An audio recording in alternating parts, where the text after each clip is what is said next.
One of the things that I was thinking about today as a mom of a child with a complex medical condition, special needs, whatever you want to call it, PANS and PANDAS, and everything that comes with that, is the sheer mental, emotional, and physical exhaustion that comes from fighting for services.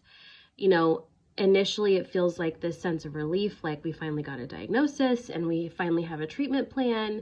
But then there's all of the other parts of fighting for services that is just, it's like a complete runaround. And I'll give you an example. So Alexis was diagnosed with a neurological injury to her brain caused by PANDAS. And we have that documented. I can show you the screenshot of the paperwork. And I was like, okay, so now the next step would be to file for like disability insurance, right? To get services covered for her. We filed for disability insurance services and were denied 3 times. I still don't know why they denied it, but at that point I was so exhausted from fighting for services that I didn't want to try again. And we just ended up paying everything out of pocket.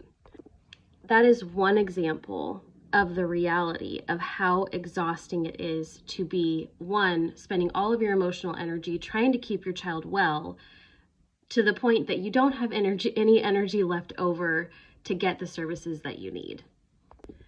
And this isn't even talking about like the wait list that you have to go on and the insurance coverage phone calls that you have to make where you're calling insurance to figure out, do they actually cover these services for my child? And then you call back the facility and they say, no, we don't actually accept that insurance, even though our website says that you do. Like, these are all of the added burdens that parents of children with special needs have to face.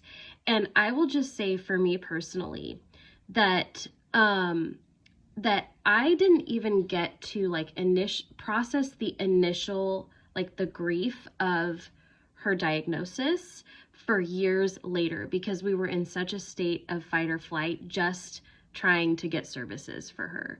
So I don't know if this has been anybody else's experience. I guess I'm just sharing because I want you to know that if you've experienced that, you're not alone, and to keep following along, because there is hope for you and there is encouragement for you. And I just want you to not feel so isolated in the process.